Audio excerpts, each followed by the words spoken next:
Hello दोस्तों, welcome to soul मंत्रा। मैं हूं अनुपम। आज दोस्तों में स्टार्ट करेंगे fluid mechanics and fluid machine का यूनिट वन। जो हमारा यूनिट वन है वह है फ्लूइड एंड बर्नौली इक्वेशन।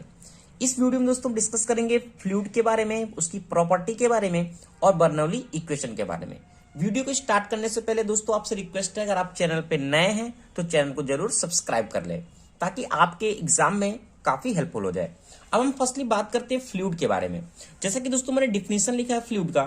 हमारा फ्लूइड क्या होता है कि फ्लूइड इज सब्सटेंस हमारा होता है विच डिफॉर्मेशन कंटिन्यूअसली, जो कंटिन्यू डिफॉर्म होता है when subject to an external shearing force. जब उसमें हम क्या करते हैं, कोई एक्सटर्नल बाहर से क्या करते हैं, शेयरिंग फोर्स को अप्लाइड करते हैं। ठीक है, आपको समझ में आ गया कहने का मतलब क्या है। फ्लूइड हमारी दोस्तों एक ऐसी प्रॉपर्टी रखता है, जैसे कि हमारे बॉडी में क्या है, फ्लूइड है। हम क्या कर रहे हैं, इसमें एक्सटर्नल फोर्स लगा रहे हैं या फिर कोई भी शेयरिंग फोर्स लगा रहे हैं, तो इसमें क्या होता है, कंटिन्यू डिफॉर्मेशन होता रहता है। ये बॉडी क्या करती है, फ्लूइड क्या करती है, चेंज होती रहती है। ठीक है, इसमें कंटिन्यू डिफॉर्मेशन होता है, यह हमारा कहलाता है फ्लूइड। हम दोस्तों बहुत शॉर्ट में बात करेंगे ताकि आपके एग्जाम में जितने भी यूनिट है कंप्लीट हो जाए टाइम टू टाइम। ओके दोस्तों, नेक्स्ट हमारा दोस्तों जो टॉपिक है आपके इसमें वह है न्यूटन लॉ ऑफ विस्कोसिटी। कि न्यूटन लॉ ऑफ विस्कोसिटी क्या होती है। जो न्यूटन लॉ ऑफ विस्कोसिटी में बताया गया है कि कोई भी द्रव है, हमारा लिक्विड है, सपोज दैट ये बॉडी है, मैंने लिक्विड है, जब हमारा लिक्विड ये फ्लो हो रहा है इस तरीके से, तो क्या होता है, इसमें एक जो लेयर बन जाती है बॉडी पे, ऐसे लेयर, फ्लूइड हमारा क्या लेयर बाय लेयर होता है, तो इसमें क्या होता है, फोर्स काम करता है। जो फोर्स काम करता है वो हमारा कहलाती है विस्कोसिटी के कारण। ठीक है, और इसमें फोर्स कौन होता है, वो होता है हमारा शेयरिंग फोर्स। तो जैसा कि मैंने कंसिडर किया हुआ है कि shear stress on a fluid element layer is directly proportional to the rate of shearing strength। कहने का मतलब, जैसे हमारी बॉडी है, एक ये लेयर है, इसका मैंने वेलोसिटी मान लिया u है, उसके ऊपर जो मैंने वेलोसिटी मान लिया u प्लस du है। ओके, और हमारी जो एक दूसरे से लेयर है ना, बहुत पतली होती है, बट मैंने मान लिया अभी dy है, ये हमारा क्या dy है। ठीक है, तो जो भी हमारा स्ट्रेस लगता है, जो हमारा फोर्स लगता है, स्ट्रेस लगता है, वो डायरेक्टली प्रोपोर्शनल होता है उस लेयर के जो हमारा du अपन dy हमारा चेंज हो रहा है। ठीक है, तो इस तरीके से हमारा जो कांस्टेंट निकल के आता है वो हमारा कोफिशिएंट ऑफ डायनेमिक विस्कोसिटी, इस कांस्टेंट को हम कहते हैं। ठीक है, और हमारा जो du अपन dy होता है वो होता है वेलोसिटी ग्रेडियंट। एक बात दोस्तों और मैं बता दूं, अगर आपको ये सब सारी चीजें डिटेल से देखना है तो इसके लिए मैंने अलग सा वीडियो बनाया हुआ है। ये मैं यूनिट वन पूरा डिस्कस कर रहा हूं, इसलिए थोड़ा शॉर्ट में कर रहा हूं ताकि आपको समझ में आए और आपके एग्जाम में काफी हेल्पफुल हो जाए। नेक्स्ट हम बात करते हैं फिजिकल प्रॉपर्टी या फ्लूइड की। आपके एग्जाम में सीधे पूछा जाएगा कि फिजिकल प्रॉपर्टी या फ्लूइड की फिजिकल प्रॉपर्टी बताइए। तो फिजिकल प्रॉपर्टी कुछ फ्लूइड की प्रॉपर्टी है, जैसा कि डेंसिटी है, या फिर हम डेंसिटी को मास डेंसिटी भी कहते हैं। जैसा कि डेंसिटी क्या होती है, D equal to M upon V, mass per unit volume. हमारा ये m क्या है, मास है, v क्या है, वॉल्यूम है। जो हमारी फ्लूइड की प्रॉपर्टी होती है उसे हम कहते हैं mass per unit volume at a standard temperature और प्रेशर पे। स्टैंडर्ड टेम्परेचर और प्रेशर पे जो हमारा डी और डेंसिटी होता है वो मास अपन वॉल्यूम होता है फ्लूइड के लिए। तो ये एक हमारी प्रॉपर्टी होती है। इस तरीके से हम प्रॉपर्टी को क्या करना है, दिखाना है डेफिनेशन लिख के। ठीक है, तो एम हमारा क्या है, केजी होता है, और वी हमारा क्या वॉल्यूम होता है, इसे मीटर क्यूब। तो यूनिट इसलिए हमारी हो जाएगी केजी पर मीटर क्यूब। ये होगी डेंसिटी, या फिर हमसे कहते हैं मास डेंसिटी। नेक्स्ट दोस्तों जो हमारी प्रॉपर्टी है उसे हम कहते हैं वेट डेंसिटी। जैसा कि हमने इसके पहले देखा, क्या देखा था डेंसिटी के बारे में, तो हमारी जो वेट डेंसिटी होती है वो होता है वेट पर यूनिट वॉल्यूम। किसी भी फ्लूइड का जो भी हमारा फ्लो हो रहा है, अगर हमें वेट डेंसिटी को फाइंड करना है तो वेट का और उसके वॉल्यूम का डिवाइड कर दे तो हमें पता चलेगा कि वेट डेंसिटी हमारी क्या होती है। ओके, तो वेट हमारा क्या हो गया, mg हो गया, वॉल्यूम हमारा क्या होगा, v होगा। अब mg एक हमारा क्या न्यूटन है, न्यूटन प्रति मीटर क्यूब। अब देखो हमें अभी पढ़ा था जो हमारी डेंसिटी होती है d इक्वल टू क्या होती है, m अपॉन v होती है रो। तो इस तरीके से m अपॉन v को मैंने रो से डिनोट किया और ये g हो गया रो और g। यानी वेट डेंसिटी को हम इस तरीके से डिफाइन कर सकते हैं, रो डेंसिटी इंटू जो हमारा ग्रेविटी, स्पेसिफिक ग्रेविटी, g हमारे क्या स्पेसिफिक ग्रेविटी है, तो हो गई वेट डेंसिटी। नेक्स्ट हमारा क्या होता है, स्पेसिफिक वॉल्यूम। स्पेसिफिक वॉल्यूम क्या होता है, the reciprocal of the density. Reciprocal of density का मतलब क्या है, जो हमारी स्पेसिफिक वॉल्यूम से, ये मैंने v से कंसिडर किया हुआ है, v अपॉन m। हमें पता था, अभी हमने पढ़ा था रो इक्वल टू क्या पढ़ा था, m अपॉन v। अब हमारा यह क्या है, यहाँ उल्टा है, जस्ट उल्टा है। यानी अगर हम इसको रेसिप्रोकल में करें 1 अपॉन रो, तो हमें पता चलेगा हमारी स्पेसिफिक वॉल्यूम क्या है। तो स्पेसिफिक वॉल्यूम क्या होता है, वॉल्यूम अपॉन मास। ओके, क्या होता है, वॉल्यूम अपॉन मास। नेक्स्ट बात करते हैं स्पेसिफिक ग्रेविटी की, कि हमारी स्पेसिफिक ग्रेविटी क्या होती है। स्पेसिफिक ग्रेविटी क्या होती है, जो हमारी स्पेसिफिक ग्रेविटी यह डिफाइन करती है कि स्पेसिफिक वेट एट ए गिवन फ्लूइड, जो हमारा फ्लूइड है, कोई भी हमारा फ्लूइड है, उसका स्पेसिफिक वेट हमारा जो फाइंड करते हैं वह कितना है, और उसका एक्चुअल स्टैंडर्ड फ्लूइड का स्पेसिफिक वेट क्या है। जैसे हमें पता है स्टैंडर्ड में हम क्या करते हैं 4 डिग्री सेल्सियस को कंसीडर करते हैं, इस तरीके से हम डिफाइन करते हैं स्पेसिफिक ग्रेविटी को। ओके, अब हम बात करते हैं विस्कोसिटी। विस्कोसिटी हमारी क्या होती है, जो हमारा फ्लूइड फ्लो हो रहा है, इस तरीके से हमारा फ्लूइड फ्लो हो रहा है इस तरीके से, तो जब हमारा फ्लूइड फ्लो हो रहा है इसमें क्या करता है, एक फोर्स काम करता है, एक फ्लो, एक रेजिस्टेंस फाइंड इसमें होता है दोस्तों, जो हमारा रेजिस्टेंस टू फ्लो। विस्कोसिटी की प्रॉपर्टी क्या है, रेजिस्टेंस टू फ्लो। जो हमारा फ्लूइड है उसको फ्लो में ऐसे क्या करता है, रोकता है, इस तरीके से हमारा तो रेजिस्टेंस टू फ्लो, वो हमारी प्रॉपर्टी होती है विस्कोसिटी की। ठीक है, तो viscosity is inversely proportional to the flow. और जितने भी हमारे आइडियल फ्लूइड होते हैं उनकी कोई विस्कोसिटी नहीं होती, यानी विस्कोसिटी जीरो होती है, यानी रो उसका रेजिस्टेंस क्या होता है, वो क्या होता है, जीरो होता है। ये हमारी होती है विस्कोसिटी। ठीक है, तो ये कुछ दोस्तों प्रॉपर्टी हो गई फ्लूइड की। अब हम बात करते हैं कंप्रेसिबिलिटी क्या होती है। अगर हम बात करें कंप्रेसिबिलिटी की, तो कोई भी फ्लूइड है, कोई भी फ्लूइड है, कंप्रेसिबिलिटी की क्या मतलब है, उसको कंप्रेस करना, एक फोर्स लगाना। ठीक है, तो जब हम फोर्स लगाएंगे, एक्सटर्नल फोर्स लगाएंगे, तो क्या होगा, उसके वैल्यूम में क्या हो जाएगा, चेंज हो जाएगा। अगर ये बॉडी है, इसमें लिक्विड भरा है, तो हम कोई फोर्स लगाएंगे तो क्या होगी, बॉडी चेंज होगी। तो वही लिखा है कि the change in volume under the action of external pressure, this is called the compressibility. Okay, यह हमारा इस तरीके से हम और भी डिफाइन करते हैं, the reciprocal of bulk modulus, this is called compressibility. अगर हम बल्क मॉडुलस का रेसिप्रोकल करें, वो भी हमारी क्या होती है, कंप्रेसिबिलिटी कहलाती है। ठीक है, अब मैंने मान लिया इस जो लिक्विड भरा हुआ है, इसका वैल्यूम क्या है, V है, इसका वैल्यूम V है, और प्रेशर जो अप्लाई कर रहे हैं P है। तो इस तरीके से P है, अगर हमने इंक्रीज किया तो इंक्रीज हमारा प्रेशर कितना होगा, P प्लस DP होगा। अब वैल्यूम क्या हुआ, V2, V माइनस DV हुआ, क्योंकि वैल्यूम क्या होगा, डिक्रीज हो रहा है। ठीक है, तो इस तरीके से वैल्यूमेट्रिक स्ट्रेन हमारा क्या होगा, माइनस DV अपॉन V। तो K equal to K, this is compressibility. तो increase of the pressure upon volumetric strain, this is called the compressibility. इस तरीके से हम डिफाइन कर सकते हैं कि हमारी कंप्रेसिबिलिटी क्या होती है। नेक्स्ट दोस्तों हम बात करते हैं सरफेस टेंशन के बारे में। जैसा कि आपने सरफेस टेंशन को पढ़ा होगा, बहुत ज्यादा यूज भी किया होगा। अब हम बात करते हैं कि सरफेस टेंशन क्या होता है। सरफेस टेंशन दोस्तों कुछ नहीं, एक हमारा खिंचाव बल होता है, एक तरीके का हमारा क्या होता है, फोर्स होता है, जो बॉडी को क्या करता है, खींच के रखता है। जब कोई भी बॉडी को क्या करेगा, सपोज दैट हमारी ये बॉडी है, ये हमारी बॉडी है, अब इसमें सरफेस टेंशन लग रहा है। जब ये बॉडी में सरफेस टेंशन लगेगा तो बॉडी को क्या करेगा, खिंचाव करेगा। जब खिंचाव करेगा तो एरिया क्या होगा, इसका डिक्रीज हो जाएगा। किसी भी बॉडी को देखो, अगर किसी भी बॉडी को इंक्रीज करते हैं, उसमें खिंचाव बल लगेगा तो एरिया क्या करेगा, डिक्रीज करेगा। ये तो कोई जनरल बात है। पहले हम बात करते हैं जो हमारे हमें एग्जाम के पॉइंट ऑफ व्यू से लिख रहे हैं, एक हमारी फिजिकल प्रॉपर्टी को हम दिखाते हैं कि सरफेस टेंशन हमारा किस तरीके से काम करता है। ठीक है, मैंने एक लिक्विड लिया, इसमें क्या है, लिक्विड के मॉलिक्यूल्स हैं, वो भी क्या है, स्फीयर टाइप के हैं। स्फीयर भी हमारा किस कारण से होता है, पानी की बूंदे गोल क्यों होती हैं, वो भी हमारा सरफेस टेंशन का एक रीजन होता है। ठीक है, अब देखो ये हमारी बॉडी के सारी, इसमें एलिमेंट लगे हैं पूरे। ठीक है, मैंने 3 मॉलिक्यूल कंसिडर किए इस तरीके से, एक A, एक B और C। इन तीनों का देखते हैं प्रॉपर्टी क्या होती है। ठीक है, अब देखो ये क्या लिक्विड है, अगर ये लिक्विड है इसमें कोई सी फोर्स काम करेगा, और यहां हमारा क्या है, एयर है, और ये हमारी क्या है, एक लेयर है। लेयर इसलिए फाइंड हो रही है क्योंकि हमारा ऊपर क्या है, एयर है, नीचे क्या है, लिक्विड है। ये हमारी एक लेयर है जो दोनों को क्या कर रही है, डिवाइड कर रही है। तो दोस्तों हम देखते क्या है, ए बॉडी में, बी बॉडी में और सी बॉडी में। पहले हम देखते हैं यहाँ हमारा क्या लिक्विड है, यहाँ हमारा क्या एयर, जैसा कि मैंने बताया। अगर ये लिक्विड है, अब अगर ये लिक्विड ये पूरे इसमें पूरे कंटेनर में मैंने मान लिया क्या है, लिक्विड है। जब पूरे कंटेनर में लिक्विड है, यहाँ क्या होगा, कोई सी फोर्स काम करेगा। अब कोई सी फोर्स कहाँ काम करता है, जो भी हमारे कोई सी फोर्स होते हैं वो सेम टाइप के मॉलिक्यूल में काम करते हैं। ठीक है, सेम टाइप का कहने का मतलब क्या है, यहाँ पूरा क्या है, लिक्विड लिक्विड है, यानी ये सेम टाइप का है। तो सेम टाइप का मतलब क्या है, कोई सी है, यहाँ कोई सी फोर्स काम करेगा। ठीक है, अगर हम एडिशन फोर्स की बात करें या फिर एडिसिव फोर्स की बात करें, यहाँ हमारा क्या एयर है, यहाँ हमारा लिक्विड है, दोनों डिफरेंट डिफरेंट हो गए ना।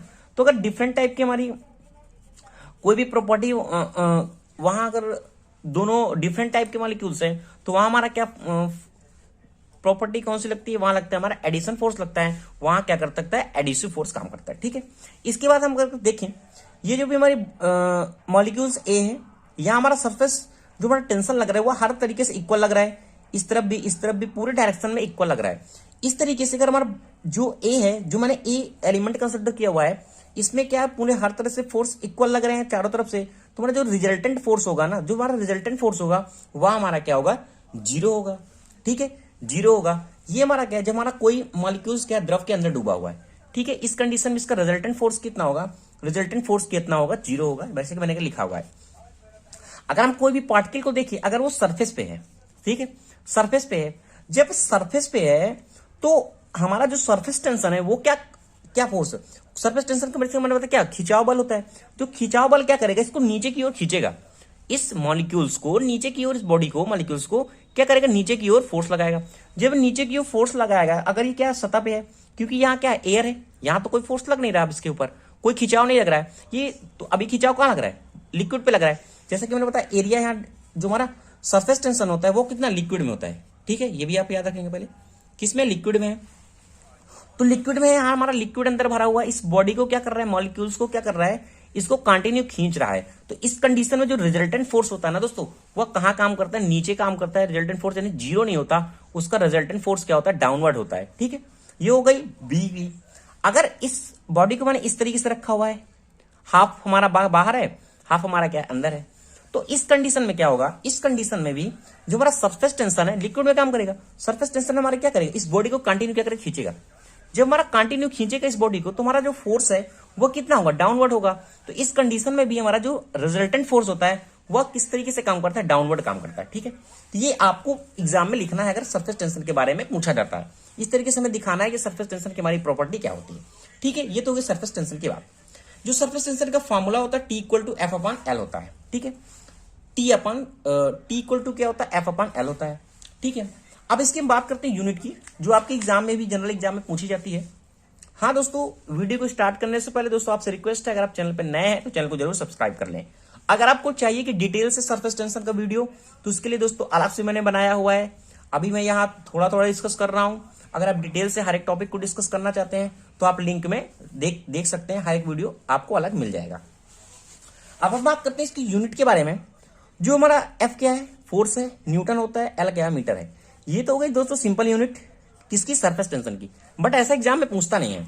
एग्जाम में कैसे पूछता है, देखो रिलेशन में करके बताता हूं।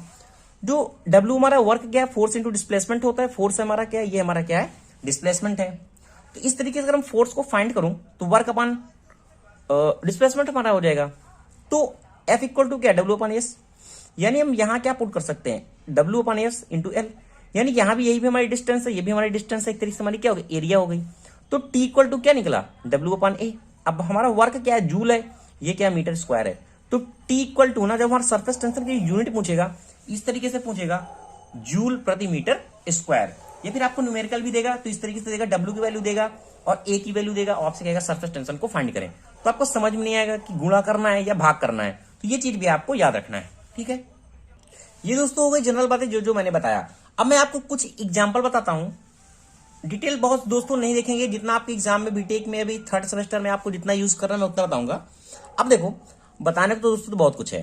अगर हम देखें मच्छर जो हमारा होता है, मच्छर क्या होता है, पानी में तैरता रहता है, बैठता है तो, या फिर कोई हमारी पतली सुई होती है, या फिर हमारा छोटा सिक्का कोई होता है, वो इस लिक्विड में तैर जाता है। ऐसा क्यों होता है, वो हमारा सरफेस टेंशन की वजह से होता है। क्यों, देखो अगर हमारे देखे कोई भी ढीली रस्सी है इस तरीके से, जब इसमें सरफेस टेंशन वर्क करता है ना, जब इसमें सरफेस टेंशन वर्क करता है तो हमारी बॉडी क्या होती है, खिंचाव बल, मतलब खिंचाव फेस करती है। ठीक है, खिंचाव करती है। जैसा कि मैंने बताया इसमें क्या होता है, एक खिंचाव बल होता है।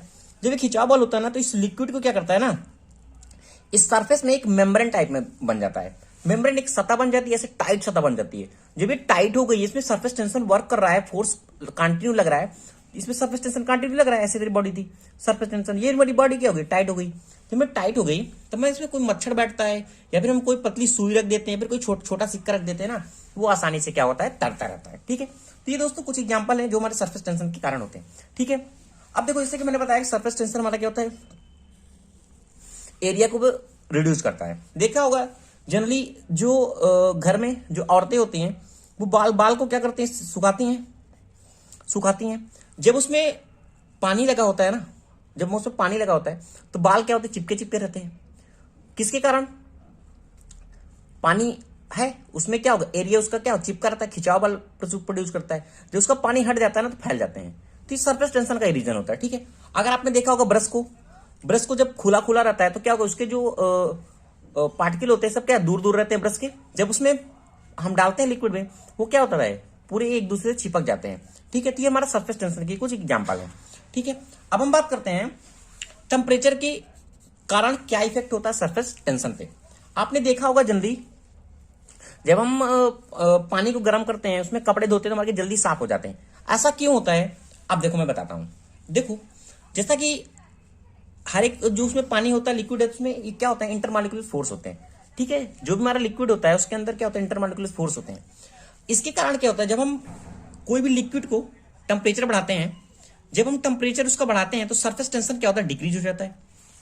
जब सरफेस टेंशन उसका डिक्रीज हो जाएगा, जब सरफेस टेंशन उसका डिक्रीज हो जाएगा तो जो लिक्विड है ना वो पतला हो जाता है। लिक्विड क्या हो जाता है, पतला हो जाता है। ठीक है, जब लिक्विड हमारा क्या होता है, पतला हो जाता है तो क्या हर तरीके से फैल सकता है। तो इस तरीके से जब हमारा कपड़ा क्या करते हैं, हम गर्म कर देते हैं पानी को, तो सरफेस टेंशन क्या हुआ, उसका डिक्रीज हो गया। जब सरफेस टेंशन उसका डिक्रीज हो गया, लिक्विड क्या हो गया, पतला हो गया। जब पतला हो गया तो इस तरीके से हमारा क्या होता है, उसमें जो भी हमारा कपड़ा है वो आसानी से क्या हो जाता है, हर तरीके से उसमें लिक्विड के पार्टिकल जो होते हैं, जो हमारा लगा होता है वो हर तरीके से फैल जाएगा पानी इजिली, हमारा कपड़ा क्या हो जाएगा, साफ हो जाएगा। ठीक है, तो ये दोस्तों कुछ एग्जाम्पल होते हैं। अब मैं बात करूं जैसे गर्म खाना, आपने देखा हो गर्म खाना क्या होता है, खाने में अच्छा लगता है ठंडे खाने के अपेक्षा। ऐसा क्यों होता है, यह भी हमारा क्या सरफेस टेंशन का एग्जाम्पल है। ओके, सरफेस टेंशन का किस तरीके से एग्जाम्पल है, देखो जब हम गर्म खाना क्या करते हैं, टेम्परेचर हमारा गर्म होता है, सरफेस टेंशन हमारा क्या हो जाता है, डिक्रीज हो जाता है। जब सरफेस टेंशन डिक्रीज हो जाता है ना तो जो लिक्विड होता है जो गर्म होता है ना वो क्या हो जाता है, डिक्रीज हो जाता है। जब लिक्विड एरिया क्या होता है, उसको बढ़ने लगता है, एरिया क्या होगा, बढ़ेगा। जब एरिया बढ़ने लगता है तो हमारे जब जीभ में जाता है ना, उस जीभ में चारों तरफ से खाना फैल जाता है। इस तरीके से हमें क्या होता है, खाना टेस्टी लगता है। तो ये दोस्तों कुछ एग्जाम्पल हो गए, ये हमारा यहीं तक खत्म करते हैं इसको। आगे अगर आपको डिटेल से देखना है तो दोस्तों अलग से आप देख सकते हैं। नेक्स्ट हमारा जो टॉपिक है दोस्तों वह है बर्नौली थ्योरम। ओके, अब हम बात करते हैं बर्नौली इक्वेशन के बारे में, बर्नौली थ्योरम के बारे में कि बर्नौली थ्योरम हमारी क्या होती है। देखो दोस्तों, बर्नौली थ्योरम में कुछ एजम्पशन भी कंसिडर किए गए, पहले हम डिफिनेशन देख लेते हैं।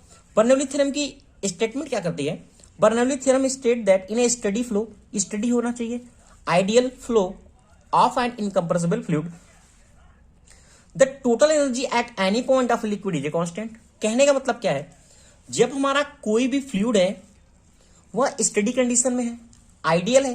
अभी मैं बताऊंगा कि स्टडी क्या होता है, आइडियल क्या होता है।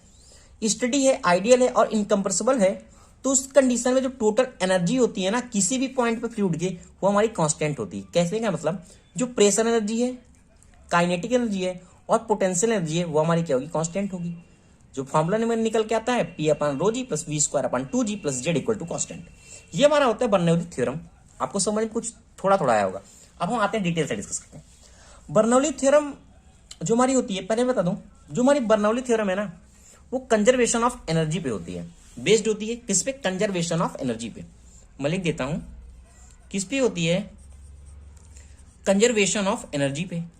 अब पहले मैं डिस्कस बता देता हूं आपको कंजर्वेशन ऑफ एनर्जी क्या होती है, जिसे हम कहते हैं ऊर्जा संरक्षण का नियम। ऊर्जा संरक्षण का नियम मैंने दोस्तों मैं आपको चेंज करके बताता हूं, पहले मनी संरक्षण का नियम। ठीक है, अब मनी संरक्षण का नियम को मैंने कहने का मतलब क्या है, जैसे दोस्तों ये क्या है, मेरा ऊपर का पॉकेट है, ये मेरा नीचे का पॉकेट है, ये साइड का पॉकेट है। ठीक है, मैंने इसमें सब में पैसे रखे हुए हैं। ठीक है, टोटल हमारा पैसे मैंने 50 रुपए इसमें है, 50 इसमें है और 50 इसमें है, टोटल कितना हो गए, 150 हो गए, 150 रुपए हो गया। मैंने क्या किया, हमें कुछ खर्चा करना है तो मैंने क्या किया, इस जेब से मैंने 50 रुपए खर्चा कर दिए। 50 रुपए खर्चा कर दिया ना, इस पॉकेट में मेरे फिर से 50 रुपए आ गए, यानी 150 पूरा हो गया, सपोज दैट। ठीक है, अब फिर मैंने मान लिया इस पॉकेट से मैंने 50 रुपए खर्चा किए, अब इस पॉकेट से मैंने 50 रुपए खर्चा किया, या फिर इस पॉकेट में 50 रुपए फिर से आ जाए, या फिर इस पॉकेट में 50 रुपए आ जाए, या फिर इस पॉकेट में 50 आ जाए। कहने का तो जो हमारा 150 अमाउंट है ना वो बना रहे, तो ये कहलाता है ऊर्जा संरक्षण का नियम। कहने का मतलब एक अमाउंट तो हम दे रहे हैं, एक तरफ से हमें आ जा रहा है, यानी एक इंक्रीज हुआ तो एक तरफ से हमारा क्या हुआ, डिक्रीज हुआ, यानी एक डिक्रीज हुआ एक इंक्रीज हुआ। तो इस तरीके से हमारी जो ऊर्जा है ना, जो हमारी मनी है वह क्या संरक्षित है, वो टोटल अमाउंट संरक्षित है। तो इसी तरीके से हमारा जो बर्नौली थ्योरम है वह है कंजर्वेशन ऑफ एनर्जी पे। अब हम देखेंगे कंजर्वेशन ऑफ एनर्जी का हम कैसे यूज करेंगे। ठीक है, अब जैसा कि दोस्तों आपके एग्जाम में पूछा जाता है इसको कैसे प्रूव करेंगे, ये तो हो गई जनरल बातें कि कंजर्वेशन ऑफ एनर्जी पे होता है, ये प्रिंसिपल होता है इसका। अब हम बात करते हैं इसके एजम्पशन के बारे में कि जो बर्नौली थ्योरम ने क्या क्या एजम्पशन लिया था इसको प्रूव करने के लिए। तो तुम्हारे दोस्तों पहला एजम्पशन था जो हमारी फ्लूइड की कंडीशन है, वो फ्लूइड की कंडीशन उन्होंने क्या क्या लिया था वो हम देखते हैं। फ्लूइड हमारा आइडियल होना चाहिए, विस्कोसिटी उसकी जीरो होना चाहिए। यानी विस्कोसिटी है ना, जैसे कि मैंने अभी इसके पहले बताया था विस्कोसिटी, विस्कस फोर्स, जो हमारा विस्कस फोर्स काम करता है फ्लूइड में, वो हमारा क्या होना चाहिए, जीरो होना चाहिए। यानी एक दूसरे के ऊपर जो हमारी लेयर का फॉर्मेशन अच्छी तरीके से स्टडी होना चाहिए, उसमें कोई विस्कस फोर्स नहीं अप्लाई होना चाहिए। ये थी आइडियल कंडीशन की बात। फ्लो हमारा क्या होता है, स्टडी होना चाहिए। स्टडी का मतलब जैसा कि हमारा फ्लो है, जैसे 1 by 1 path to path follow होना चाहिए, स्टडी होना चाहिए। ठीक है, इस तरीके से हमारा क्या फ्लो, क्या स्टडी है, इस तरीके से हमारा फ्लो क्या होना चाहिए, स्टडी होना चाहिए। इनकंप्रेसिबल होना चाहिए। इनकंप्रेसिबल का मतलब क्या है, कोई भी कंप्रेसिबल, कोई भी हम फोर्स लगा रहे हैं उसमें कोई भी इफेक्ट नहीं होना चाहिए। इनकंप्रेसिबल होना चाहिए, यानी डेंसिटी का वैल्यू भी जीरो होना चाहिए, क्योंकि डेंसिटी वैल्यू जीरो कब होगा, जब उसमें कोई फोर्स नहीं लगेगा। अब हमारा फ्लो क्या होता है, इरोटेशनल होना चाहिए, रोटेशनल नहीं होना चाहिए, इरोटेशनल होना चाहिए। तो ये सारी कंडीशन एजम्पशन कंसिडर किए गए थे बर्नौली थ्योरम को प्रूव करने के लिए। अब हम बात करते हैं कि कैसे हम इस बर्नौली थ्योरम को प्रूव करेंगे। ठीक है, पहले मैं रियल फ्लूइड की कंडीशन कुछ बता देता हूं। जो हमारा रियल फ्लूइड है, जैसे कि मैंने बताया कि P1 upon rho G, V1 square upon 2G plus Z1, ये हमारा ZL मैंने ऐड किया हुआ है रियल फ्लूइड के लिए। जो हमारा HL हमारा क्या होता है, लॉस ऑफ एनर्जी होता है। ठीक है, ये हमारा कहलाता है प्रेशर हेड। अगर आपसे एग्जाम में पूछा जाता है क्वेश्चन में न्यूमेरिकल में कि प्रेशर हेड का, जैसे कि हमारा न्यूमेरिकल दे दिया, उसमें बोला प्रेशर हेड फाइंड करो, काइनेटिक हेड फाइंड करो, पोटेंशियल हेड फाइंड करो, तो ये हमारा प्रेशर हेड होता है P1 अपॉन रो जी, और V1 square upon 2G kinetic head होता है, और हमारा ये होता है हमारा पोटेंशियल हेड। ठीक है, ये तो हो गई यहां तक थ्योरी की बात।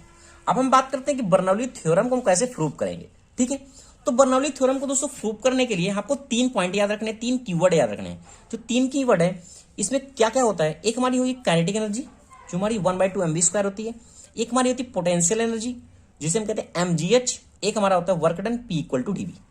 ठीक है, जैसा कि अभी मैं बताया था ऊर्जा संरक्षण के नियम पर काम करता है कैसे, देखो बशर्ते हमारा क्या होना चाहिए, जो हमारा फ्लूइड का क्रॉस सेक्शनल एरिया है ना, वो छोटा होना चाहिए, एक कम हो एक ज्यादा हो, ऐसा होना चाहिए क्रॉस सेक्शनल एरिया। ठीक है, देखते क्या है हम, मैंने इस पॉइंट को H1 एक मैंने बेस मान लिया, ये हमारी H1 है, ये हमारा क्या H2 डिस्टेंस है। ठीक है, तो A1 इसका क्या एरिया है, P1 इसका क्या प्रेशर है, और V1 क्या इसकी वेलोसिटी है। ठीक है, अब ये यहां से यहां तक जा रहा है, वेलोसिटी मूव हो रहा है, तो यहां भी इसका कुछ क्रॉस सेक्शनल एरिया चेंज हुआ, यहाँ A2 हो गया, प्रेशर हमारा P2 हो गया, और वेलोसिटी क्या होगी, V2 हो गई। ये आप लिख लीजिएगा, मैंने लिखा नहीं है, समझा रहा हूं। ठीक है, अब हम देखते क्या है, ये एरिया हमारा क्या ज्यादा है, ये एरिया हमारा कम है। जब एरिया A1 ज्यादा है A2 से, तो इस कंडीशन में हमारी क्या होगी, यहाँ वेलोसिटी हमारी कम होगी, यहाँ वेलोसिटी क्या होगी, ज्यादा होगी, तो इस तरीके से V2 is greater than V1। ठीक है, ये हमारी कंडीशन होगी जो जनरल आपको समझ में आना चाहिए। अब हम देखते क्या है, जैसे कि मैंने बताया 3 कीवर्ड हमें पहले निकालने हैं, kinetic energy, potential energy and work done. पहले मैं बात करता हूं increase in kinetic energy. Increase in kinetic energy कहने का मतलब क्या है, वेलोसिटी से। अब यहाँ वेलोसिटी क्या है, कम थी, यहाँ वेलोसिटी क्या है, ज्यादा है ना, तो यहाँ वेलोसिटी ज्यादा है, यहाँ वेलोसिटी कम है, तो हम अगर वेलोसिटी की बात करें, इंक्रीज इन काइनेटिक एनर्जी कितना हो जाएगा, 1/2 mv स्क्वायर, जैसे ज्यादा है इससे कम है, तो मैंने ज्यादा माइनस कम 1/2 mv स्क्वायर, ये हमें मिल गई काइनेटिक एनर्जी। ठीक है, अब मैंने बताया था, चलो बाद बताते हैं, ऊर्जा संरक्षण पे बाद में आते हैं। अब हम आते हैं डिक्रीज इन पोटेंशियल एनर्जी। जब यहाँ काइनेटिक एनर्जी हमारी इंक्रीज हो रही है ना, तो पोटेंशियल एनर्जी क्या हो रही है, डिक्रीज हो रही है। कैसे, वो हाइट के कारण, क्योंकि यहाँ H2 है, हाइट कम हो रही है, यहाँ हाइट क्या है, ज्यादा है, तो यहाँ पोटेंशियल एनर्जी ज्यादा होगी, यहाँ पोटेंशियल एनर्जी क्या होगी, कम होगी, क्योंकि किस पे डिपेंड करती है, हाइट पे डिपेंड करती है। तो इसलिए डिक्रीज इन पोटेंशियल एनर्जी हमारी कितनी होगी, mgh1 माइनस mgh2, ये हमें फाइंड हो गया यहाँ से। ठीक है, अब हम बात करते हैं इसको वर्कडन की। वर्कडन हमारा कैसे निकलेगा, वर्कडन हमारा क्या होता है, फोर्स इंटू डिस्प्लेसमेंट। मैं इस टर्म को दोस्तों डायरेक्ट लिख सकता था, बट आपको इजीली समझा रहा हूं कि वर्कडन आता कहां से। देखो, फोर्स इंटू डिस्प्लेसमेंट होता है, फोर्स हमारा क्या है, P equal to F/A, F equal to क्या हो जाएगा, P इंटू ए प्रेशर और एरिया। ठीक है, तो P1 A1 और डिस्प्लेसमेंट हमारा क्या है, V1 इंटू टी, हम लिख सकते हैं। ठीक, तो इस तरीके से P1 हो गया, V1 हो गया, अब V1 हो गया, A1 V1, और ये हमारा T हो गया। देखो अब दिख रहा होगा आपको। तो इस कंडीशन में क्या, एक तरीके से हमारा वैल्यूम है। ठीक है, तो वैल्यूम में तो हमें पता है D इक्वल टू हमारा क्या होता है, D इक्वल टू M/V, और V इक्वल टू क्या होगा, M/D। तो इस तरीके से हम वैल्यूम को M/D के टर्म में लिख सकते हैं ना, इसकी वैल्यूम को पूरा। तो m अपॉन डी के टर्म में मैंने लिख दिया। हमारे डी क्या है, डेंसिटी है, या फिर हम डी से लिखे या फिर रो से लिखे। मैंने अभी डी डेंसिटी बार बार कह रहा हूं, इसलिए मैंने डी से इसको लिख दिया है। इस तरीके से हमारा P1 निकल जाएगा, इस तरीके से हमारा P2 निकल जाएगा। ये हो गया वर्क डन। अब हम बात करते हैं कि हमारा जो नेट वर्क डन है वो हमारे कितना मिलेगा। ठीक है, ये हमारा हो गया नेट वर्क डन।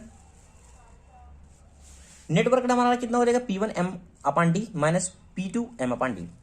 दोस्तों वीडियो को आगे से बढ़ाने से पहले आपसे एक बार और रिक्वेस्ट है, अगर आप चैनल पे नए हैं, अगर चैनल को अभी तक लाइक नहीं किया है, शेयर नहीं किया है, सब्सक्राइब नहीं किया, तो दोस्तों जरूर कर लें और अपना कमेंट भी जरूर करें कि आपको आगे वीडियो चाहिए या नहीं चाहिए। अगर नोट्स चाहिए तो भी आप बता सकते हैं। ठीक है, अगर आपको इससे डिटेल सा वीडियो देखना है तो डिटेल से दोस्तों प्लेलिस्ट में वीडियो मिल जाएगा अलग सा, जिसमें मैंने और डिटेल से डिस्कस किया हुआ है, वो आप देख सकते हैं। अब जैसा कि मैंने बताया कि जो हमारा बेस्ड होता है law of conservation of energy पे बेस्ड होता है। अब कंजर्वेशन ऑफ एनर्जी का मैंने मतलब समझा दिया। अब देखो यहाँ क्या काइनेटिक एनर्जी हमारी क्या हो रही थी, इंक्रीज हो रही थी, जैसे कि मैंने बताया। देखो काइनेटिक एनर्जी मैंने क्या लिखा था, इंक्रीज हो रही थी। यहाँ किसके कारण, वी के कारण। फिर डिक्रीज हो रही थी हमारी क्या, हाइट के कारण, और प्लस क्या है, वर्क डन। ठीक है, तो इस तरीके से इसको बैलेंस करने के लिए kinetic energy equal to potential energy decrease plus work done. Okay, kinetic energy हमारी जितनी हमें फाइंड हुई वो हमने लिख दिया, पोटेंशियल एनर्जी वो मैंने लिख दिया, और वर्क डन हमें यहां से फाइंड हो गया। सारी वैल्यू को मैंने पुट कर दिया, इसको एक साइड किया एक टर्म के लिए, एक टर्म इसको एक साइड किया, दोनों को एक साइड कर दिया। डी मैंने बताया कि हमारा क्या डेंसिटी है, जो डी से लिखे या फिर हम रो से लिखे। एम को मैंने कॉमन लिया, डी से डिवाइड किया, तो इस तरीके से हमारा ये फॉर्मूला बन जाएगा। और फाइनली हमें रिजल्ट फाइंड हो जाएगा कि हमारी जो टोटल एनर्जी है, पोटेंशियल एनर्जी, काइनेटिक एनर्जी और pressure energy, pressure energy, kinetic energy और पोटेंशियल एनर्जी हमारी क्या होती है, कांस्टेंट होती है। इस तरीके से हमें प्रूफ हो गया कि बर्नौली थ्योरम हमारा किस तरीके से प्रूफ होगा। ठीक है, अब हम दोस्तों एक और थोड़ा सा बात करें। जैसे कि दोस्तों मैंने कुछ एग्जांपल डिटेल से ऑलरेडी स्किट किया है। जो बर्नौली थ्योरम में बताया था, जो हमारी स्पीड होती है ना, वो प्रेशर के इनवर्सली होती है। कहने का मतलब जहां हमारी स्पीड ज्यादा होगी ना, स्पीड ज्यादा होगी, वहां प्रेशर कम होगा। देखो एक बेस्ट एग्जांपल मैं देता हूं। कहते हैं ना लोग, जो ट्रेन होती है वो आदमी को खींच लेती है। अरे ट्रेन आदमी को नहीं खींचती दोस्तों, वहां बर्नौली का प्रिंसिपल काम करता है। देखो कहते हैं ना, खड़े नहीं होना चाहिए सामने, ट्रेन जा रही है, ट्रेन जा रही है, ट्रेन जा रही है। अब मैं आपको मतलब समझाता हूं। यहां जो मैंने लिखा हुआ है, स्पीड क्या डिक्रीज होती है, इनवर्सली होती है प्रेशर के। किस तरीके से देखो, तो हम क्या देखते हैं कि हमारी स्पीड, ट्रेन स्पीड से जा रही है, तो क्या होता है ना, जो हमारी स्पीड होती है यहाँ, स्पीड क्या बढ़ी है, बढ़ी है, बढ़ी है। जब हमारी स्पीड बढ़ती है यहाँ, तो प्रेशर क्या हुआ, कम हो गया, प्रेशर कम हो गया ना। अब देखो प्रेशर कम होने का मतलब यहाँ आदमी खड़ा है, तो यहाँ जब प्रेशर कम होता है ना, तो ये वाला प्रेशर इस बॉडी को क्या करता है, ढकेल देता है इस तरीके, और हमारी इस तरीके से कहते हैं हमारी ट्रेन खींच लेती है। कैसे, देखो कोई भी हमारी बॉडी है, फिर हम खड़े हैं, वहां क्या इक्वल फोर्स काम करता है। ठीक है, इक्वल फोर्स काम करता है, इसके कारण हम क्या है, बॉडी पे खड़ी है, हमारी बॉडी खड़ी है।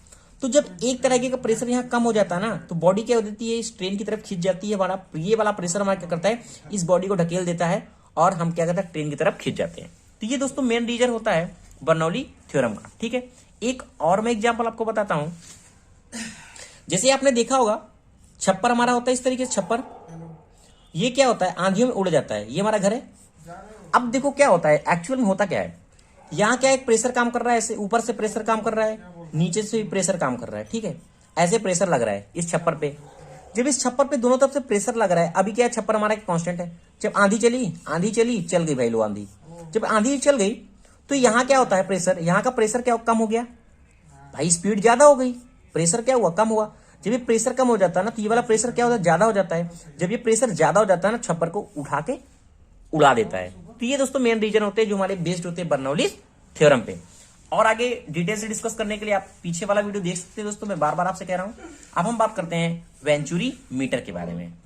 बात करते हैं दोस्तों वेंचुरी मीटर। वेंचुरी मीटर हमारी क्या होती है, वेंचुरी मीटर हमारी एक तरीके से डिवाइस है जो हमारी रेट ऑफ फ्लो को मेजरमेंट करती है। कोई भी हमारा पानी है, बह रहा है, हमारी पानी पाइप में बह रहा है, अगर इसे रेट ऑफ फ्लो को इसको फाइंड करना है, तो वहां क्या कर सकते हैं, वेंचुरी मीटर का यूज कर सकते हैं। ओके दोस्तों, तुम्हारी क्या करती है venturi meter, rate of flow को मेजर करती है। जो हमारा प्रिंसिपल होता है, ये बर्नौली प्रिंसिपल की थ्योरम पे ही बेस्ड होती है। ये तो हो गई जनरल बातें। अब हम बात करते हैं इसमें पार्ट, वेंचुरी मीटर हमारा कैसा कंस्ट्रक्शन होता है, इसमें कौन कौन इंपॉर्टेंट पार्ट होते हैं। तो दोस्तों इसके तीन इंपॉर्टेंट पार्ट होते हैं, एक हमारा होता है कन्वर्जिंग पार्ट, एक होता है थ्रॉट, एक होता है डाइवर्जिंग पार्ट। अब कन्वर्जेंट का मतलब क्या होता है, कन्वर्जेंट नाम क्यों करते हैं इसका, जिस कन्वर्जेंट का मतलब क्या होता है, पहले हमारा एरिया क्या बड़ा है, बड़ा है, बड़ा है, फिर एरिया हमारा क्या होता है, डिग्री जो गया छोटा हो गया, तो इस कंडीशन को हम कहते हैं कन्वर्जेंट पार्ट। ठीक है, ये हमारा जो छोटा सा बनाना है ये थ्रॉट, ये हमारा क्या होता है गला जिसे कहते हैं ना थ्रॉट, ये हमारा होता है थ्रॉट। फिर डाइवर्जिंग पार्ट का मतलब क्या है, एरिया हमारा कम था, फिर हमारा क्या बढ़ गया, जस्ट इसका उल्टा, तो ये हमारा कहलाता है डाइवर्जिंग पार्ट। तो तीन पार्ट मेन होते हैं इसके, 3 पार्ट मेन होते हैं वेंचुरीमीटर में, एक कन्वर्जिंग पार्ट, एक थ्रॉट, एक होता है हमारा डाइवर्जिंग पार्ट। ठीक है, अब हम ये हमारा क्या होती है, मैनोमीटर ट्यूब लगी होती है जिसको मेजर करते हैं फ्लूइड को। ठीक है, अब हम देखते हैं कि हम कैसे इसको यूज करते हैं। मैंने क्या किया, इसको सेक्शन मैंने कंसिडर कर लिया, एक मैंने सेक्शन 1 मान लिया, इसको इस थ्रॉट के लिए मैंने सेक्शन मान लिया यहाँ 2 मान लिया। ठीक है, दोनों को एक सेक्शन ए एक सेक्शन 2। इस सेक्शन का एरिया कितना है, A1 है, वेलोसिटी कितनी है, यहाँ V1 है, और प्रेशर कितना P1 है, और ये D1 जो इसका डायमीटर है यहाँ का। और जो सेक्शन 2 का इसी तरीके से सेम D2 है, V2 है, ये हमारा V2 है और A2 है। ठीक है, ये मैंने कंसिडर कर लिया। अब हम जैसे कि मैंने बताया कि प्रिंसिपल क्या बर्नौली थ्योरम पे अप्लाइड है, बर्नौली थ्योरम को हम प्रिंसिपल लगाएंगे। बर्नौली थ्योरम हमारी क्या है, P1 upon rho G V1 square upon 2G plus Z1 and same thing इस तरीके से 2 के लिए, यानी 1 सेक्शन के लिए हो गया, एक तुम्हारा 2 सेक्शन के लिए हो गया। ठीक है, तो अभी हमारा क्या है, यहाँ Z1 हमारा क्या है, Z2 इक्वल है पोटेंशियल हेड, इसलिए मैंने इसको कंसिडर कर लिया, निगलेक्ट कर दिया।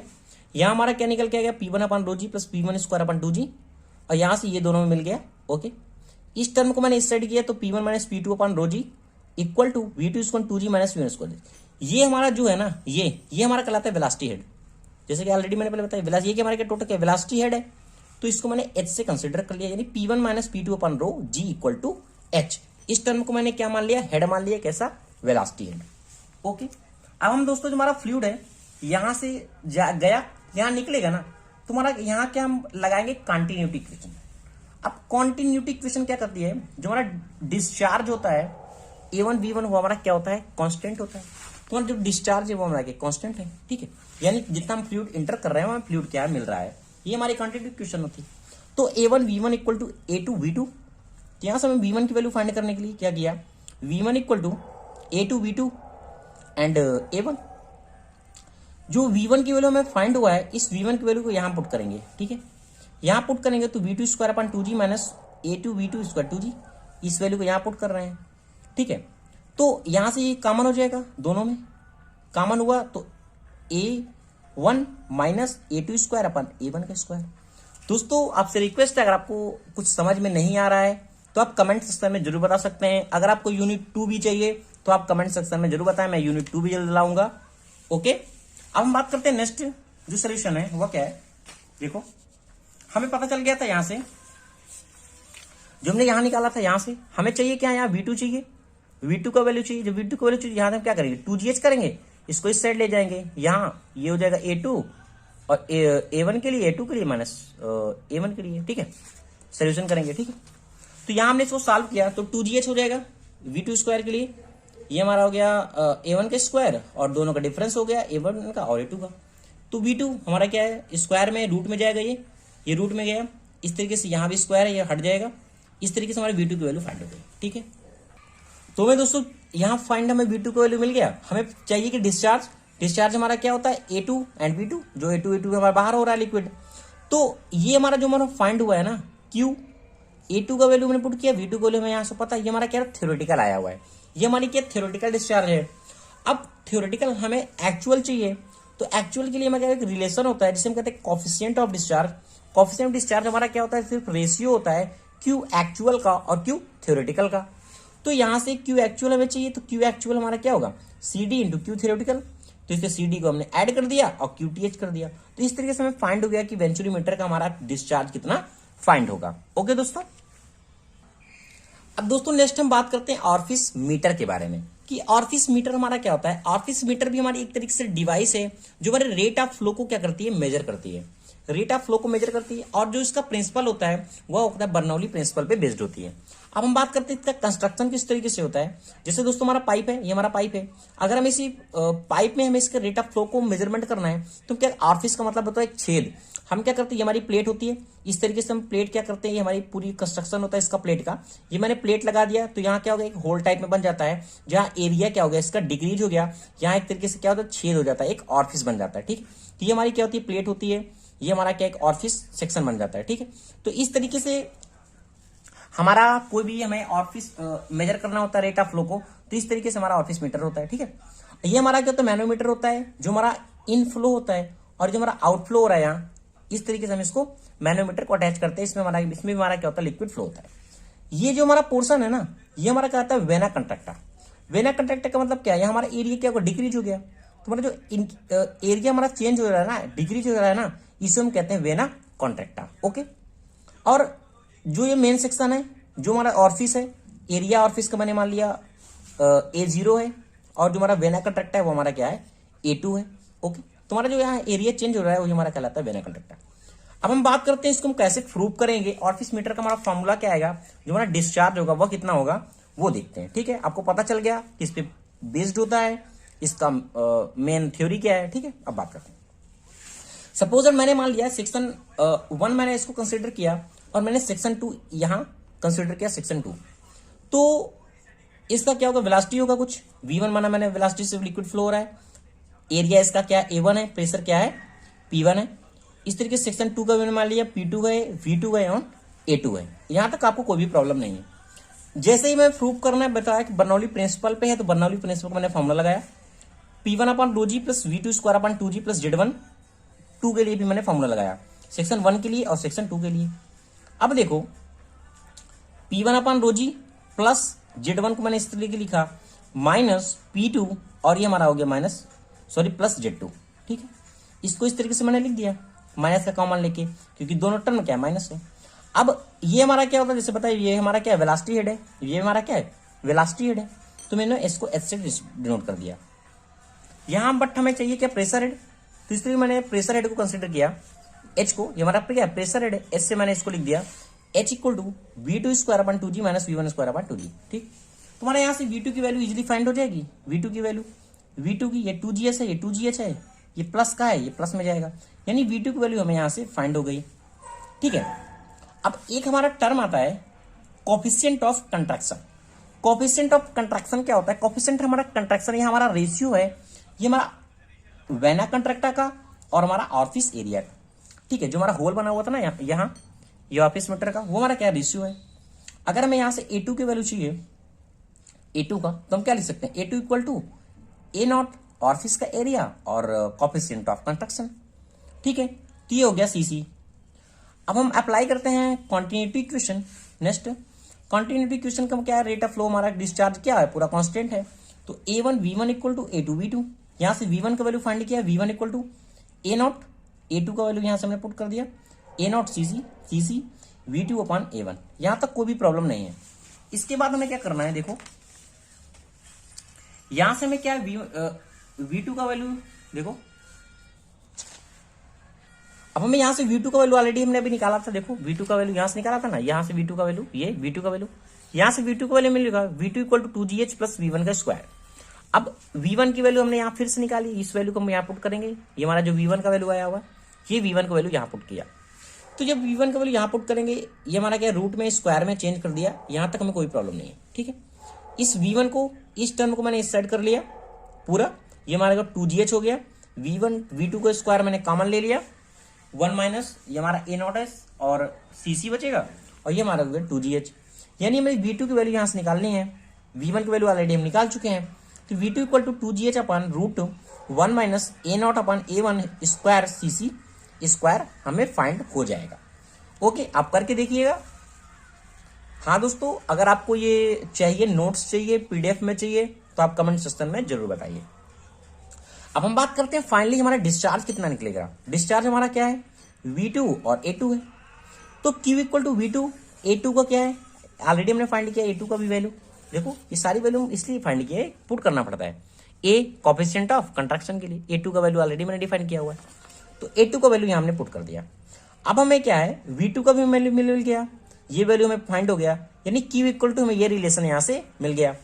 अब देखो जैसे कि हमारा CD है ना, कोफिशिएंट ऑफ डिस्चार्ज और कोफिशिएंट ऑफ कंट्रक्शन में एक रिलेशन होता है। इस रिलेशन को आपको दोस्तों याद रखना है, इस रिलेशन को आपको क्या करना है, याद रखना है।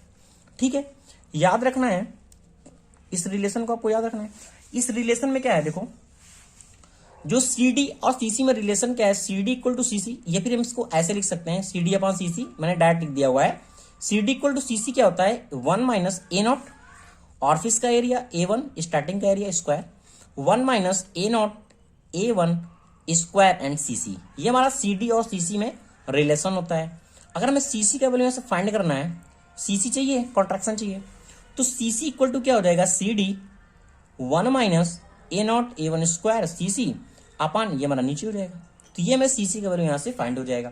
ठीक है, तो इस वैल्यू को यहां से जो वैल्यू CC थी ना, यहां वैल्यू हम क्या करेंगे, इस वैल्यू को पुट कर देंगे, यहां भी पुट कर देंगे। इस CC की वैल्यू को हमने क्या किया, पुट किया, तो क्या हो जाएगा A0 CD, CC और CD में रिलेशन चाहिए, CC इक्वल टू क्या हो गया CD, ये पूरी वैल्यू हम पुट कर दें, यहाँ वैल्यू हमने पुट किया, पुट कर दिया, CC को यहाँ भी ऐसे रहने दिया अभी। तो जब इसको हमने सॉल्व किया, ये और ये हमारा क्या पूरा कैंसिल आउट हो जाएगा, ये तुम्हारा क्या बचा, A0 CD 2GH upon 1 minus A square, अरे सॉरी A0 A1 का होल स्क्वायर और CD A0 A1 2GH और दोनों का डिफरेंस। अब देखो आपको याद कर रखना कैसे, पहले फॉर्मूला कैसे याद रखना है इसका, ऑफिस का। CD हमारा क्या कोफिशिएंट ऑफ डिस्चार्ज है, ये हमारा क्या ऑफिस का एरिया है, और ये हमारा क्या स्टार्टिंग का एरिया है, और 2GH हमारा क्या है, जो मेरे वेलोसिटी है 2GH। ठीक, और ये क्या है, डिफरेंट है हमारा दोनों का, स्टार्टिंग का जो हमारा स्टार्टिंग का एरिया है और हमारा जो है क्या डिस्चार्ज का है। इस तरीके से आप इसको याद रख सकते हैं। तो ये दोस्तों कंप्लीट वीडियो हो गया ऑफिस मीटर का। नेक्स्ट दोस्तों जो हम बात करेंगे वो हम बात करेंगे नॉच की। नेक्स्ट हम फिर इसके बाद बात करेंगे वियर की। पहले बात करते हैं नॉच की।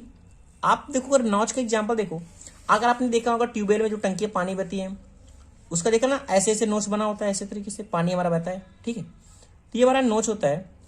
इसमें भी क्या करते हैं, डिस्चार्ज को मेजर करते हैं। जो भी हमारी चैनल है वो हमारे रेक्टेंगुलर हो सकते हैं, स्टेप्ड हो सकते हैं, ट्रेपेजोइडल नोच हो सकते हैं, ये स्ट्रक्चर है उसके अकॉर्डिंग ये क्या कहते हैं, डिवाइड है। ठीक है, तो हमारा नोच क्या होता है ये हम बात करते हैं। ए नोच जो डिवाइस होती है used for the measurement of the rate of flow of liquid through a small channel और ए टैंक। कोई भी हमारा फ्लूइड फ्लो हो रहा है वो चैनल पे और ए टैंक पे, अगर उस लिक्विड को हमें पता करना है, रेट ऑफ फ्लो को मेजरमेंट करना है, तो वहां हम क्या करते हैं, नॉच का यूज करते हैं। ठीक है, जो हमारी नॉच बनी होती है वो एलिमेंट की आपने लैब में देखा होगा, वी नोच देखा होगा या फिर रेक्टेंगुलर नोच देखा होगा। तो वो क्या होती है, एक स्ट्रक्चर बना होता है और हम क्या करते हैं उसको लगा देते हैं जहां भी हमें मेजरमेंट करना होता है। अगर हम हो सकेगा दोस्तों मैं प्रैक्टिकल भी आपको दिखाऊंगा कि कैसे मेजरमेंट करते हैं नॉच का। ठीक है, कैसे यूज करते हैं। अब नोच में देखो कुछ इंपॉर्टेंट पॉइंट है। ये हमारा नोच है, ये हमारा क्या डाउन एज होता है, ये हमारा डाउन एज कहलाता है। ये हमारा क्या होता है, यहां से हमारा टच नहीं होता। ठीक है, ये चीज पॉइंट याद रखना है। ये अपर एज हमारा टच नहीं होता, इस तरीके से हमारा लिक्विड क्या होता है, फ्लो होता है। ठीक है, ये हमारी नॉच की क्या होती है, मेन कंडीशन होती है। ठीक है, ये क्या डाउन एज है, ये हमारा क्या है, अपर एज है। ठीक, तो इसके कुछ टाइप्स होते हैं। हमारे टाइप कौन कौन से हैं, रेक्टेंगुलर नोच होता है हमारा, एक ट्रायंगुलर नोच होता है, एक स्टेप्ड नोच होता है, एक ट्रेपेजोइडल नोच होता है। ये स्ट्रक्चर के अकॉर्डिंग हमारे बताए गए हैं जो मेन है, रेक्टेंगुलर, ट्रायंगुलर, स्टेप्ड और ट्रेपेजोइडल नोच। यहां हम दोस्तों बात करेंगे डेरिवेशन के बारे में, रेक्टेंगुलर के बारे में और ट्रायंगुलर के बारे में। अगर आपको स्टेप नोच का फिर ट्रेपेजोइडल नोच का भी वीडियो चाहिए तो आप कमेंट सेक्शन में जरूर बताइएगा। बात करते हैं रेक्टेंगुलर नोच की। हमारा क्या रेक्टेंगुलर नोच को मैंने रेक्टेंगुलर कंसिडर किया हुआ है। ये हमारा क्या डीएच है, ये हमारा एलिमेंट है, ये हमारा डीएच मैंने मान लिया। ये क्या लेंथ एल है और हाइट क्या एच है। ठीक है, जो हमारे लिक्विड फ्लो हो रहा है ना, ये हमारे क्या एच है, ये हमारा एच होता है मेन। ठीक है, अब ये हमारा क्या रहता है, ये हमारा क्या सिली कहलाता है, और हमारा ऊपर का पोर्शन होता है ना वो हमारा क्या होता है, नैपी कहलाता है। ठीक, तो अब देखते हैं इसको कैसे फाइंड करेंगे कि रेक्टेंगुलर नोच का हमारा डिस्चार्ज कितना फाइंड होगा। तो अगर हम फर्स्टली अगर हम एरिया की बात करें, एरिया ऑफ द स्ट्रिप की फर्स्टली हम फाइंड करेंगे। तो हमारा area of the strip L है और हमारा क्या डीएच है, स्ट्रिप की बात कर रहे हैं तो एल इंटू द डीएच। और वेलोसिटी हमारी क्या निकलती है, जो हमारी थ्योरेटिकल वेलोसिटी वो हमारी क्या 2gh है, 2gh, ये हमारी क्या 2gh हो गई। अब हम अगर dq, अगर हम डिस्चार्ज को फाइंड करना चाहें, डिस्चार्ज dq को फाइंड करना चाहें तो हमारा क्या होगा, CD discharge area into the velocity, यही तो हमारा होगा फॉर्मूला, क्योंकि वेना कंडक्शन डिस्चार्ज के अकॉर्डिंग क्या होगा, DQ equal to CD into area into VTH। तो DQ इंटू CD एरिया में कितना था, LDH था, V हमें मिल गया 2GH, ठीक है। यहां देखो 2GH हमें मिल गया एरिया। यहां के बाद देखो ये Q हमें क्या था, ये हमारा क्या था, स्ट्रिप का था। अगर हमें पूरे का चाहिए, इस पूरे का हमें डिस्चार्ज को फाइंड करना है तो हम क्या करेंगे, इंटीग्रेट करेंगे इजिली। तो इंटीग्रेट किया, CD equal to L 2GH DH। तो यह CDL और 2GH कॉमन हो गया। H रूट में हम क्या करेंगे, क्योंकि H के रिस्पेक्ट में हम क्या कर रहे हैं, इंटीग्रेशन कर रहे हैं। तो H 1/2 DH। H का क्या होगा, H 1 प्लस तो 3/2 और 3/2 H और 0 मैंने क्या लिमिट लगा दिया। तो Q इक्वल टू इस तरीके से फाइंड हो जाएगा कि हमारा रेक्टेंगुलर नोच का डिस्चार्ज कितना होगा, 2/3, ये हमारा 2/3 हो गया, CDL 2GH 3/2। तो इस तरीके से दोस्तों हम फाइंड कर लिए हैं रेक्टेंगुलर नोच का, ठीक है। कोई भी अगर हमें फाइंड करना है नोच का डिस्चार्ज, तो हमें फर्स्टली क्या करना है, एरिया को फाइंड करना है, फिर हमें उसकी थ्योरेटिकल वेलोसिटी देखनी है और फिर हमारे DQ देखना है, ठीक है। 60 में दोस्तों बता रहा हूं, अगर आपको बार बार कर रहा हूं डिटेल से देखना है नॉच का प्रैक्टिकली वीडियो, तो आप प्लेलिस्ट में जाके देख सकते हैं। अब हम बात करते हैं ट्रायंगुलर नोच के बारे में कि ट्रायंगुलर नोच को हम कैसे प्रूव करते हैं। इस तरीके से देखा होगा आपने कई जगह, इस तरीके से हमारा स्ट्रक्चर बना होता है। जब हमारा पानी फ्लो हो रहा है तो हमारा पानी क्या होता है, इस तरफ फ्लो होता है, ऊपर से नहीं फ्लो होता, नॉच की कंडीशन होती है, ठीक है। तो इस तरीके से हमारा फ्लो हो रहा है। ये हमारी क्या H है, ये एलिमेंट जो मैंने कंसिडर किया हुआ है, ये मैंने DH माना है, ये हमारा थीटा है। और हमारा ये जो मैंने ऊपर से हमारा जो सरफेस हमारा जहां से पानी फ्लो हो रहा है उसकी जो डिस्टेंस है वो मैंने स्मॉल h कंसिडर किया हुआ है, ठीक है।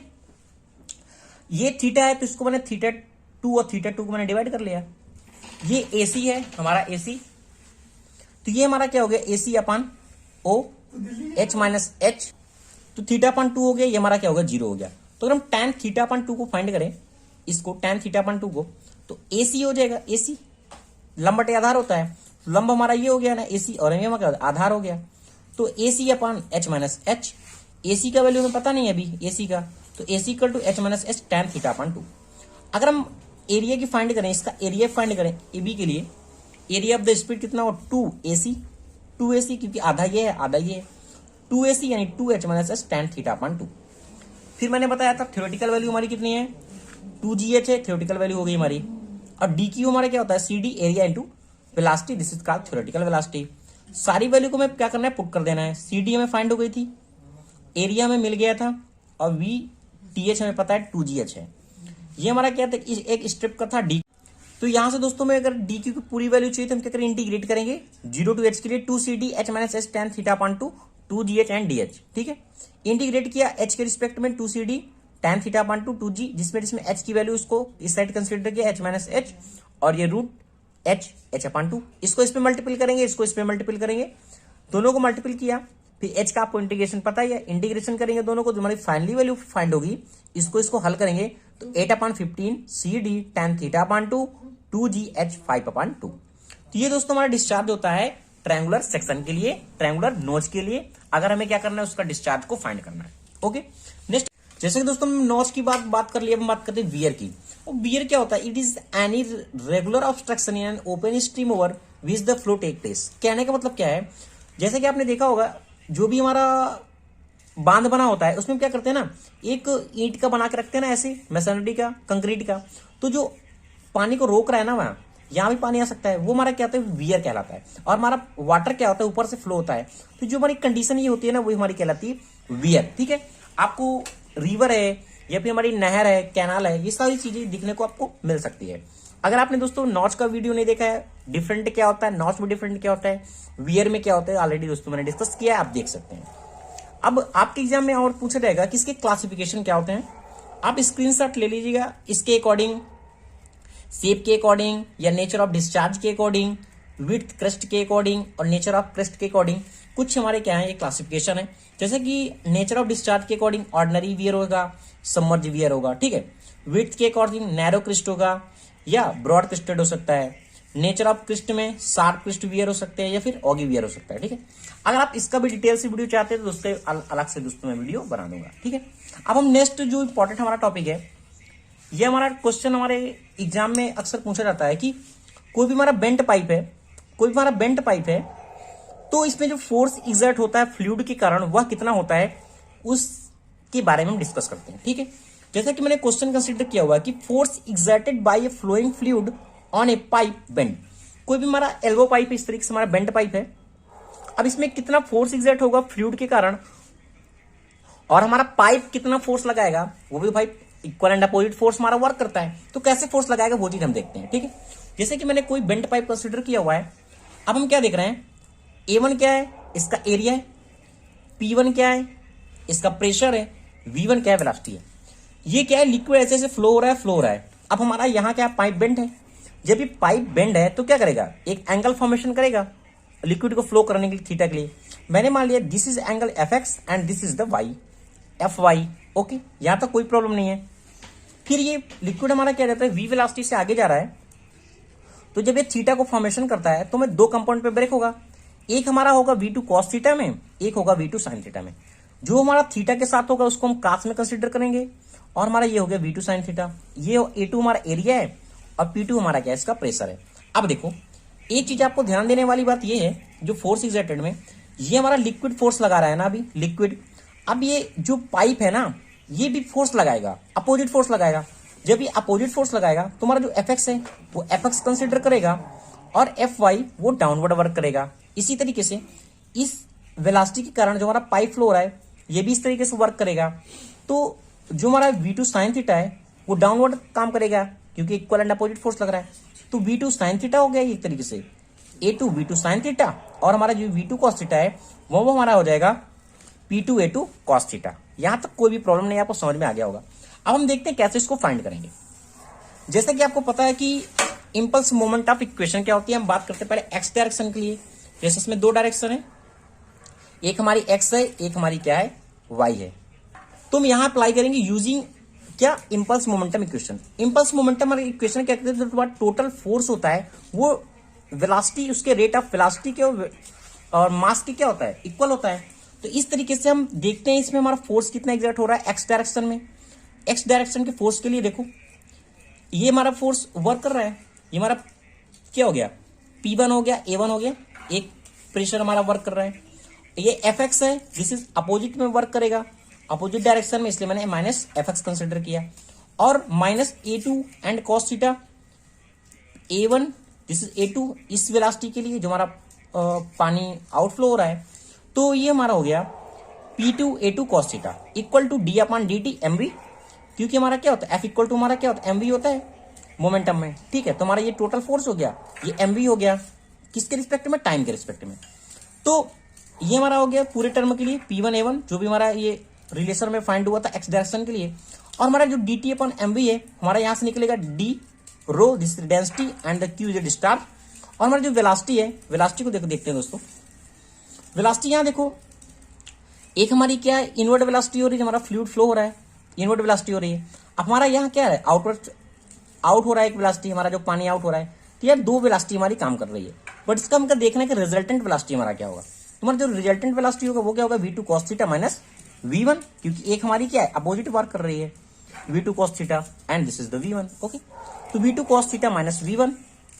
तो इस तरीके से FX की वैल्यू हमें ये मिल जाएगी। दिस टर्म हमारा यहाँ फाइंड हो गया और हो गया हमारा P1 A1 minus P2 A2 cos theta, यानी हमें FX की वैल्यू फाइंड हो गई। अब हम बात करते हैं FY के लिए। जैसे मैंने दो डायरेक्शन में फाइंड हो रहा है, एक FX एक FY। तो हम इसकी बात करते हैं कि यहां हमारा रिलेशन क्या फाइंड होगा। जब हम अगेन Y डायरेक्शन की बात करेंगे FY के लिए, तो हमारा यहाँ कोई फोर्स नहीं लग रहा इसमें, तो यहाँ हमारा क्या होगा, फोर्स जीरो हो जाएगा। देखो यहाँ हमारा फोर्स क्या होगा, जीरो हो गया। अब साइन थीटा के लिए हम बात कर रहे हैं Y के लिए, तो हमारा क्या हो गया, माइनस का sign P2 A2 sine theta और माइनस FY, क्योंकि दो कंपोनेंट हमें मिल रहा है, एक इसके लिए एक इसके लिए। ठीक है, तो इस तरीके से V2 साइन थीटा में मिल गया यहाँ से, तो FY का वैल्यू भी हमें यहाँ से मिल गया। तो हमें अगर रिजल्टेंट इसका चाहिए फोर्स हमारा क्या होगा, तो रूट F का स्क्वायर एक्स डायरेक्शन के लिए और Y स्क्वायर के लिए। तो इस तरीके से हम रिजल्टेंट फोर्स फाइंड कर सकते हैं। कोई भी हमारा पाइप अगर बेंड है तो उसमें जो टोटल फोर्स होगा हमारा फ्लूइड के कारण वो क्या एग्जर्ट होगा, या फिर हमें फाइंड करना है रिजल्टेंट उसका फाइंड करना है, डायरेक्शन को फाइंड करना है, तो tan inverse FY/FX। Thank you watching this video दोस्तों, ये हुआ हमारा कंप्लीट लेक्चर यूनिट 1।